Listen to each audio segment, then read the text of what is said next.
कोई बच्चा अगर एग्जाम देता है तो उससे पहले वो बहुत प्रिपरेशन करता है। उसी तरह अगर प्रेगनेंसी प्लान कर रहे हैं तो कुछ तैयारी ज़रूरी है, क्योंकि जब तक आपकी बॉडी प्रिपेयर नहीं होगी तो एक हेल्दी प्रेगनेंसी बॉडी में कैसे रह पाएगी। इसके लिए कुछ तैयारी का बहुत ज़्यादा ज़रूरी है। कई बार ढेर सारी इन्फॉर्मेशन इससे रिगार्डिंग शेयर कर चुकी हूँ, आज भी कुछ नई बातें बताने वाली हूँ। चैनल को ज़रूर सब्सक्राइब कर लीजिएगा, क्योंकि हर दिन कुछ नया सीखने को मिलता है और उससे बहुत लोगों की ज़िंदगियाँ बदल रही हैं। दवाओं के चक्कर से छुटकारा मिल रहा है, प्राकृतिक तरीके से लोग ठीक हो रहे हैं। तो आइए क्या तैयारी करें उसका समझते हैं। सबसे पहला जो काम करना है वो आपको अपने किचन से एक चीज़ को हटाना है, वो है वाइट शुगर। सफ़ेद शक्कर को हटाइए। खाने में अगर मीठा चाहिए आपको तो डेट्स खाएं, लड्डू बनाने हैं तो डेट्स के गुड़ में बनाएं। जैगरी का यूज़ कर सकते हैं या फिर भी बहुत थोड़ी मात्रा में, बहुत ज़्यादा क्रेविंग होने पर। लेकिन अगर आपने प्रोटीन ठीक लिया, अगर आप कार्बोहाइड्रेट, कम्प्लेक्स कार्बोहाइड्रेट जैसे मिलेट्स वगैरह आप खा रहे हैं तो आपको ज़्यादा क्रेविंग नहीं आएगी, आपका पेट भरा रहेगा, सटाइटी फील होगी, आपको क्रेविंग्स नहीं आएंगी। तो शक्कर मैदे से दूरी कर लीजिए। नंबर 2, अगर आपका वज़न ज़्यादा है तो वज़न कम करने के लिए खाने में कैलोरी कट कीजिए। पेट भरना चाहिए लेकिन कैलोरी कम मिले तो उसके लिए क्या करें, दाल सब्जियां ज़्यादा रखें, तेल मिर्च मसाले कम इस्तेमाल करें, प्रोटीन का स्थान रखें। हर खाने में थोड़ा प्रोटीन होना चाहिए। फल सब्जी ज़्यादा लेने से आपके शरीर में naturally vitamin A, vitamin C, iron, magnesium, calcium सारी चीज़ों का स्तर बढ़ेगा, सारे मिनरल्स, माइक्रोन्यूट्रिएंट्स का स्तर बढ़ेगा और आपकी बॉडी में एग प्रोडक्शन जो है वो अच्छा होगा, क्वालिटी बढ़ेगी एग की। तीसरा बात है कि हम खाने पे ध्यान देते हैं कि हमें अच्छी अच्छी चीज़ें खानी चाहिए, लेकिन क्वालिटी, हाइजीन फूड का। कई बार आप अच्छी अच्छी चीज़ें मार्केट से पैकेज्ड खरीद के लाते हैं जो कि रेडी टू ईट होती है, उनमें बहुत सारे प्रिजर्वेटिव्स होते हैं, कई सारे केमिकल्स होते हैं, टिन के केन में पैक होता है तो उनमें कंटामिनेशन भी होता है।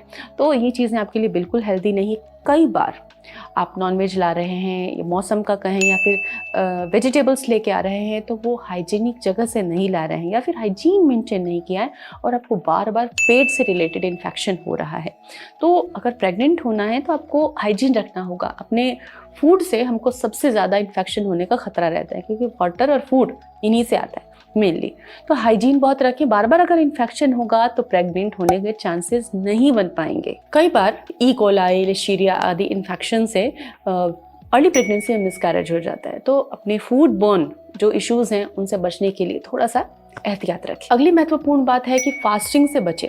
अगर आपको कभी लगे कि खाना नहीं है, मुझे फास्ट करना है, तो आप फल या हल्का मील, बहुत हल्का मील जैसे कि खाए और पेट को पता भी ना चले, बॉइल्ड फूड, दलिया खिचड़ी टाइप से खा ले, लेकिन मील को स्किप करना। और जब मील को स्किप किया उसके बाद जो आप खाएंगे, ढेर सारा क्रेविंग होगी आपको, ये भी खा लूँ वो भी खा लूँ, तो ये आपके बॉडी के बैलेंस को बिगाड़ता है और इससे पीसीओडी और हार्मोनल इम्बैलेंस ट्रिगर होता है। बॉडी के अंदर शुगर का लेवल फ्लक्चुएट होता है। तो फास्टिंग नहीं करनी है, खाना बहुत हेल्दी खाना है लेकिन बराबर इंटरवल्स पर खाना है। अगला महत्वपूर्ण बात है कि अगर आपको कोई एडिक्शन है, जैसे कि सपोज किसी को बहुत ज़्यादा चॉकलेट का एडिक्शन है, कब किसी को बहुत ज़्यादा कॉफ़ी का एडिक्शन है, किसी को चाय का है, कोई और दूसरा नशा भी हो सकता है, तो मेल फीमेल कोई भी हो उनको एडिक्शन को बंद कर देना चाहिए ताकि एक हेल्दी प्रेगनेंसी हो सके। Otherwise miscarriage, poor quality egg और स्पर्म होंगे तो प्रेगनेंसी अच्छी नहीं होगी और लॉस के चांसेस भी ज़्यादा होंगे। अगली महत्वपूर्ण बात कि जहाँ से हम अपनी फल सब्जियाँ, फ्रूट्स, वेजिटेबल्स ये सब लाते हैं,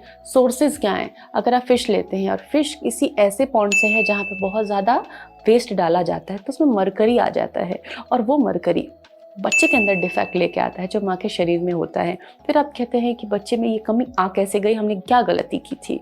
तो ऐसी गलती की थी कि जो आप फूड लेके आ रहे थे वो उनमें कंटामिनेशन था, बहुत ज़्यादा फर्टिलाइज़र, बहुत ज़्यादा पेस्टिसाइड, इंसेक्टिसाइड यूज़ होता है फल सब्जी उगाने में। तो या तो उनको बहुत अच्छे से वॉश करके खाएं, नहीं तो कोशिश करें ऑर्गेनिक मिल सके। घर में स्पेस है तो थोड़ी बहुत सब्जियां, पालक वगैरह में जो हैवी मेटल आ जाता है उनसे बच सकते हैं, घर में उगाएं। तो ये थी हमारी आज की प्री प्रेगनेंसी टिप्स। इन्हें आप ज़रूर फॉलो करें क्योंकि इनको फॉलो करने से नतीजे आपको खुद ब खुद दिखाई पड़ेंगे। आशा करती हूँ आप हमसे जुड़ चुके हैं, चैनल को सब्सक्राइब कर दिया है। So stay tuned, stay positive. मिलते हैं अगले एपिसोड में। Bye bye.